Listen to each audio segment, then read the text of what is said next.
बिस्मिल्लाहिर्रहमानिर्रहीम, खुशामदीद करते हैं हमारे YouTube चैनल पर। आज का जो हमारा चैप्टर है चैप्टर नंबर 6, जिसका नाम है इक्विलिब्रियम।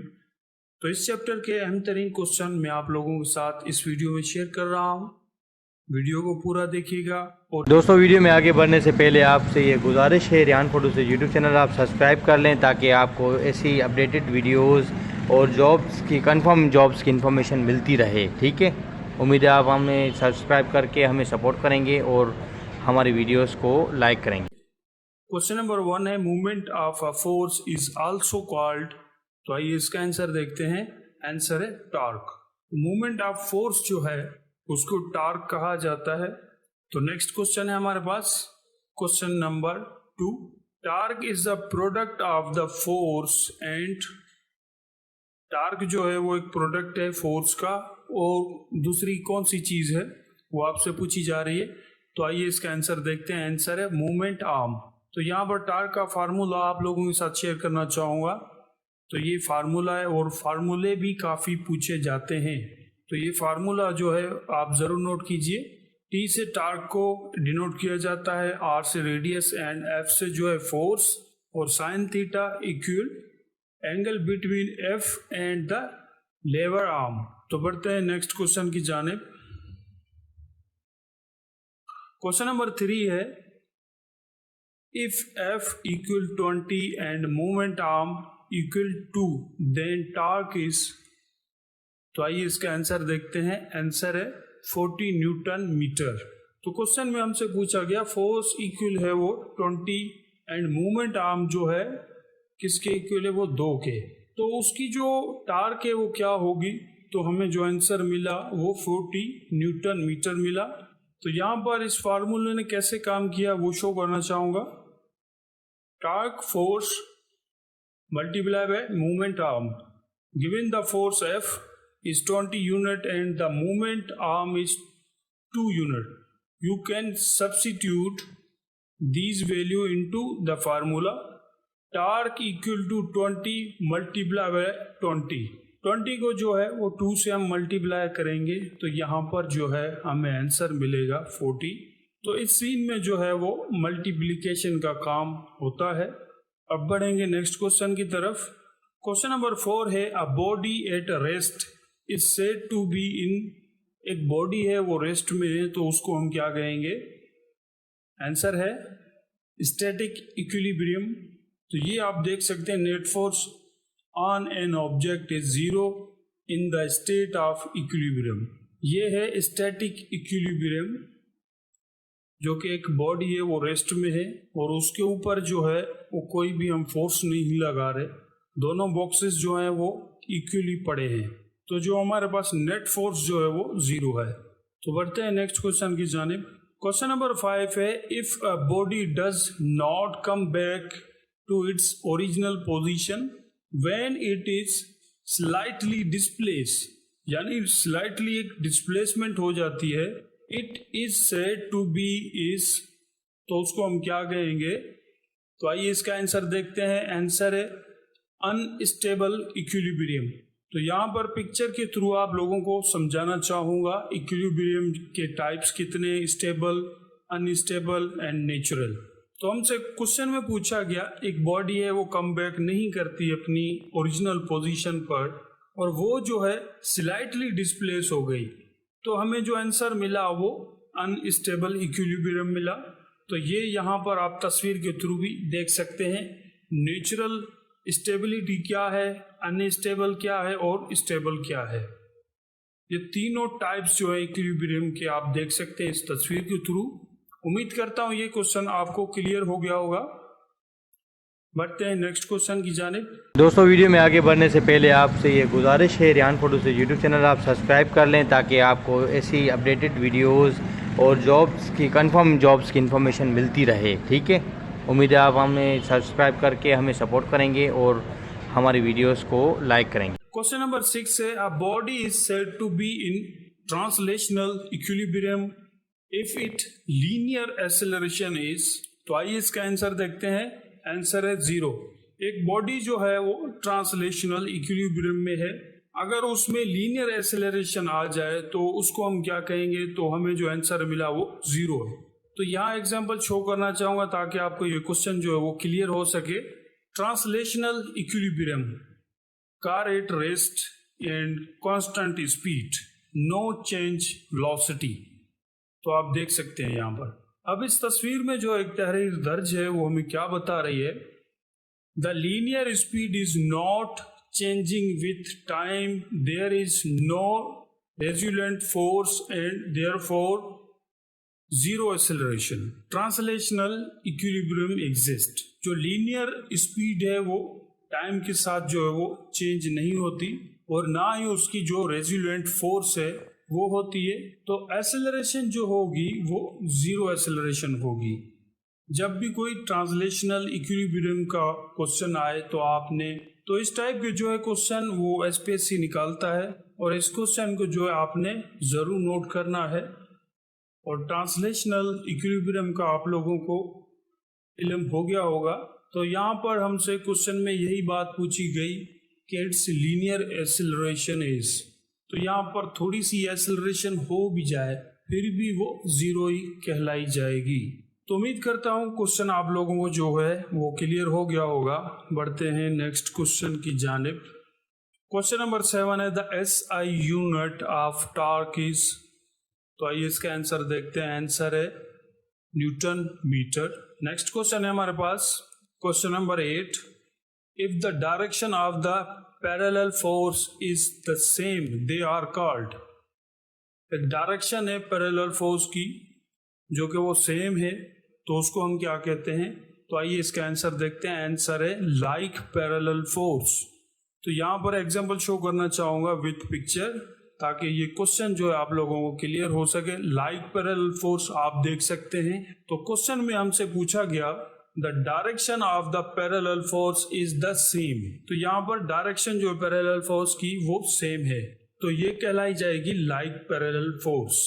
अब बढ़ेंगे नेक्स्ट क्वेश्चन की जानिब। दोस्तों वीडियो में आगे बढ़ने से पहले आपसे ये गुजारिश है, रियान फोटो से यूट्यूब चैनल आप सब्सक्राइब कर लें ताकि आपको ऐसी अपडेटेड वीडियोस और जॉब्स की कंफर्म जॉब्स की इन्फॉर्मेशन मिलती रहे। ठीक है, उम्मीद है आप हमें सब्सक्राइब करके हमें सपोर्ट करेंगे और हमारी वीडियोस को लाइक करेंगे। क्वेश्चन नंबर 9 है if the direction of the parallel force is opposite to each other they are called. तो यहाँ पर डिफरेंट बात आ गई तो आइए इसका आंसर देखते हैं। आंसर है अनलाइक पैरेलल फोर्स। आपने like parallel force previous question में देखा तो यहाँ पर जो है अनलाइक पैरेलल फोर्स कैसे हो रही है तो विथ पिक्चर आप लोगों को समझाना चाहूंगा यहाँ पर। तो हमसे क्वेश्चन में जो पूछा गया the direction of the parallel force is opposite, यानी अपोजिट है to each other they are called. जैसा कि आप पिक्चर में देख सकते हैं तो यहाँ पर जो फोर्स कहलाई जा रही है वो अनलाइक पैरेलल फोर्स। ये क्वेश्चन जो है आप जरूर अपने पास नोट कीजिएगा। नेक्स्ट क्वेश्चन है हमारे पास question number 10, the turning effect of a force on a body is called. तो टर्निंग इफेक्ट जो है फोर्स का वो एक बॉडी पर तो उसको हम क्या कहेंगे? तो आइए इसका आंसर देखते हैं। आंसर है मूवमेंट ऑफ अ फोर्स। तो इस तस्वीर के थ्रू ये क्वेश्चन समझाना चाहूंगा। नट और स्पिनर देख सकते हैं आप। Turning at nut using a spinner. आप कोई भी नट खोलते हैं और उसको स्पिनर की मदद से पुल डाउन करते हैं नीचे तो नट जो है वो खुल रहा है। तो स्पिनर की मदद से हम जो है एक फोर्स लगा रहे हैं एक बॉडी पर तो हमें टर्निंग इफेक्ट मिला। जब तक मूवमेंट ऑफ अ फोर्स नहीं होगी तो वो टर्निंग इफेक्ट नहीं होगा, वहीं का वहीं वो नट पड़ा रहेगा जब तक आप उसको खोलेंगे नहीं। तो उम्मीद करता हूँ ये क्वेश्चन जो आप लोगों को क्लियर हो गया होगा। बढ़ेंगे नेक्स्ट क्वेश्चन की जानिब। क्वेश्चन नंबर 11 है the torque is directly proportional to. तो आइए इसका आंसर देखते हैं। आंसर है फोर्स। जो टॉर्क है वो डायरेक्टली प्रोपोर्शनल होती है यानी मुतनासिब होती है फोर्स के। तो इस तस्वीर के थ्रू आप देख सकते हैं एक फोर्स लगाई जा रही है और टॉर्क जो है उसका लेस होता जा रहा है। तो इस तस्वीर के थ्रू हमें जो ये क्वेश्चन है वो क्लियर हो गया है। टॉर्क जो है वो डायरेक्टली प्रोपोर्शनल है वो फोर्स के। तो बढ़ेंगे नेक्स्ट क्वेश्चन की जानिब। Question number 12, the force is inversely proportional to the. तो आइए इसका आंसर देखते हैं। आंसर है मोमेंट आर्म। तो यहाँ एक एग्जांपल शो करना चाहूँगा आप लोगों को ताकि ये क्वेश्चन जो है इजीली क्लियर हो जाए। जब आप सख्त जार का ढक्कन खोलने की कोशिश करते हैं तो आप जो कुव्वत लगाते हैं वो ढक्कन की गिरफ्त या सख्ती के उल्टा मुतनासिब होता है।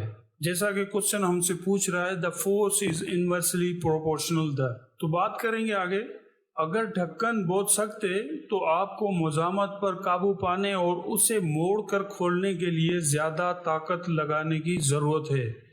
ताहम अगर ढक्कन ढीला है या कम तंग है तो आपको उसे खोलने के लिए कम जोर लगाने की जरूरत है। तो इस सूरत में आप जो कुव्वत लगाते हैं वो जार के ढक्कन की सख्ती के उल्टा मुतनासिब होता है। ये बात समझने की है। ढक्कन जितना सख्त होगा उतनी ही ज्यादा ताकत दरकार होगी और उसके बरक्स होगी। तो यहाँ पर मैंने आप लोगों को जनरल लाइफ एक एग्जांपल दिया ताकि आपको जो ये क्वेश्चन है वो इजीली क्लियर हो जाए। और हमें जो इस एग्जांपल से वाज़ेह हुआ कि फोर्स इनवर्सली प्रोपोर्शनल है मूवमेंट आर्म के। तो बढ़ेंगे नेक्स्ट क्वेश्चन की जानिब। क्वेश्चन नंबर 13 है if the torque produce an anti clockwise rotation it is consider as. तो आइए इसके आंसर देखते हैं। आंसर है पॉजिटिव टार्क। अब एक टार्क है यहाँ पर एंटी क्लॉकवाइज रोटेशन कर रही है तो हम उसको कैसे कंसीडर करेंगे। तो जो हमें आंसर मिला वो पॉजिटिव टार्क मिला। तो इस तस्वीर के साथ आप लोगों को ये क्वेश्चन समझाना चाहूँगा। क्लॉकवाइज यानी राइट साइड आप किसी डोर का लॉक खोलते हैं और काउंटर क्लॉकवाइज जो है वो लेफ्ट की जानिब आप डोर को ओपन करने की कोशिश करेंगे तो उसको काउंटर क्लॉकवाइज कहा जाएगा। तो क्वेश्चन ने हमसे यही पूछा torque produce an anti clockwise rotation.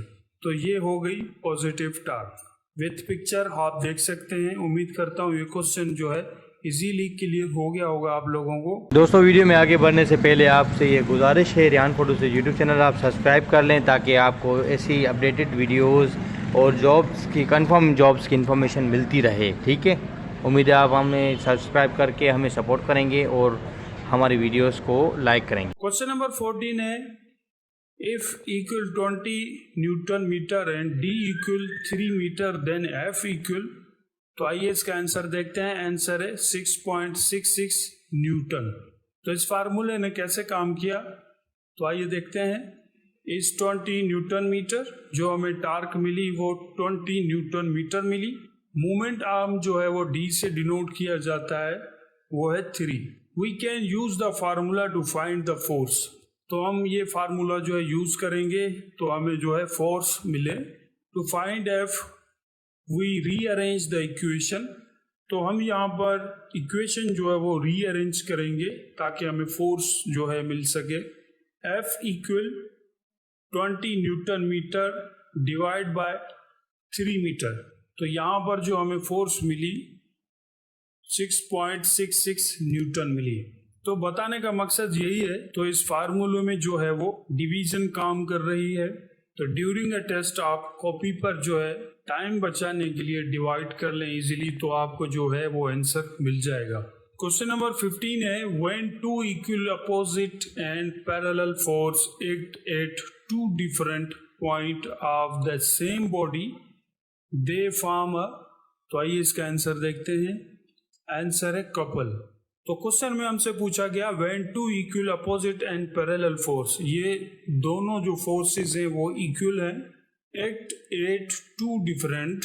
तो ये एक्ट कर रही है दो डिफरेंट पॉइंट से ऑफ द सेम बॉडी उसी बॉडी पर। तो उसकी फॉर्मेशन जो है वो क्या है वो आंसर में हमें जो मिला वो है कपल। तो इस तस्वीर के साथ ये क्वेश्चन जो है मैं क्लियर करना चाहूँगा। तो ये आप देख सकते हैं दो फोर्सेस हैं एक अपोजिट एंड पैरेलल और वो एक्ट कर रही है एक बॉडी पर। तो उसकी फॉर्मेशन जो कहलाई जाएगी वो कपल कहलाई जाएगी। तो यहाँ एक जनरल लाइफ एग्जांपल शो करना चाहूँगा ताकि ये क्वेश्चन जो है आपको इजीली मजीद क्लियर हो जाए। Opening A bottle cap when you try to open a bottle cap by applying force in opposite direction on two sides of the cap, you create a couple. The force you exert on the cap act in parallel but at different point causing the cap to rotate and eventually open। जैसा कि आप एक बोतल cap को open करते हैं तो उसको खोलने के लिए आप एक फोर्स अप्लाई करते हैं, वो उसके अपोजिट डायरेक्शन में, यानी दोनों साइड आप कोशिश करेंगे ढक्कन को आगे पीछे करके मूव करके, तो वो क्या क्रिएट होगा, वो कपल। और जो आप फोर्स अप्लाई कर रहे हैं जैसा कि इस पॉइंट में बताया गया, the force you exert on the cap act in parallel but at different point, यानी डिफरेंट पॉइंट से आप उस ढक्कन पर जोर लगा रहे हैं तो वो जो है कैप रोटेशन में आ जाएगी और वो इवेंचुअली जो है वो ओपन हो जाएगी। तो कोई जंग आलूदा नट जो होता है आप उसको खोलने की कोशिश करते हैं स्पैनर से, तो आप जो है लगाएंगे वो डिफरेंट पॉइंट से लगाएंगे ताकि वो खुल जाए। कभी आगे मूव करवाएंगे, कभी पीछे, कभी उस पर चोट लगाएंगे, तो डिफरेंट पॉइंट से आप उसको खोलने की कोशिश कर रहे हैं। तो उम्मीद करता हूँ ये क्वेश्चन जो आप लोगों को क्लियर हो गया होगा। तो नेक्स्ट क्वेश्चन है हमारे पास question number 16, the sum of all force acting upon a body is equal to 0 then it is called. तो आइए इसका आंसर देखते हैं। आंसर है फर्स्ट कंडीशन ऑफ इक्विलिब्रियम। तो इस क्वेश्चन में हमसे पूछा गया ऑल टू ऑल फोर्सेस का जो है हम सम करते हैं एक्टिंग अपॉन अ बॉडी, वो जो है वो इक्वल होती है 0 के, तो उसको हम क्या कहते हैं, फर्स्ट कंडीशन ऑफ इक्विलिब्रियम। तो इस पॉइंट के साथ आप लोगों को समझाना चाहूंगा कि इस इक्विलिब्रियम के जो है वो कितनी कंडीशंस हैं, फर्स्ट, सेकंड एंड थर्ड। तो इसको हम समझेंगे क्योंकि इससे ही वो क्वेश्चन आते हैं।